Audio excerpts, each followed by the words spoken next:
In the musical world, all musicians are looking to create that new sound, to change the business as we know it.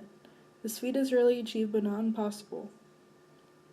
In 1990, a multi-ethnic, multi-genre melting pot of a band collaborated to create a demo that would have college kids and contemporary adults alike fiending for the music, day and night.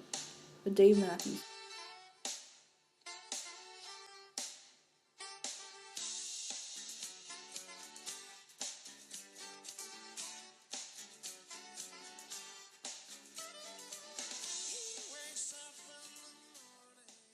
Dave Matthews was born on January 9, 1967, in Johannesburg, South Africa. His father was a physicist and his mother was an architect. When he was 18, he was drafted by the South African military to fight the war against apartheid, but had fled back to the United States and rested in Charlottesville, Virginia. From there, he became a bartender at a local bar named Miller's. He was a self-taught musician and eventually began to jam with the top-notch performers that frequented the bar.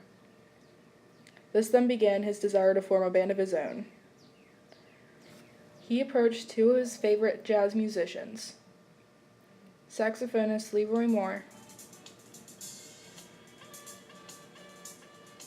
and drummer Carter Buford. In spring 1991, the Dave Matthews Band performed their first concert with a complete and permanent lineup. Dave Matthews on vocals and guitar, Carter Buford on drums,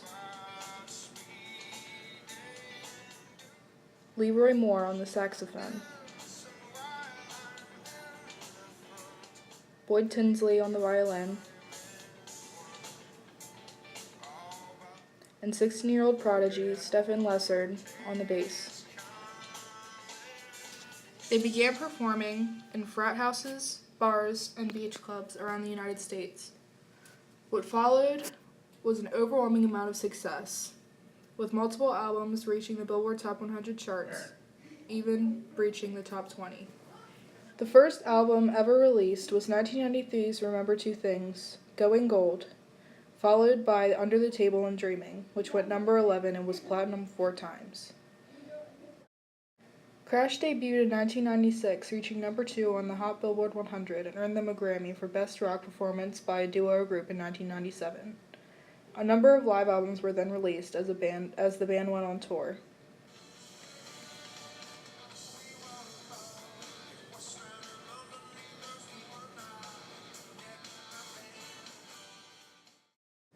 Debuting at number 1 in 1998 was the somber, heart-wrenching album Before These Crowded Streets.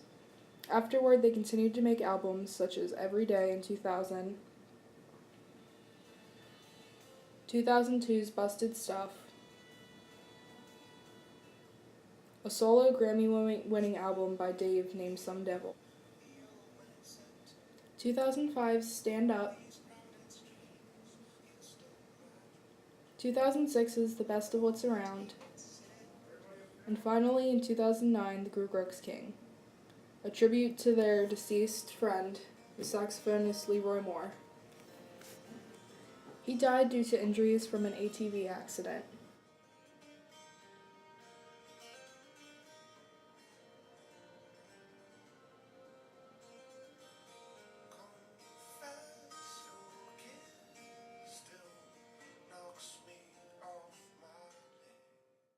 Dave Matthews brought texture and depth to the pop music industry. He's created many beautiful songs that will stay with people for the rest of their lives.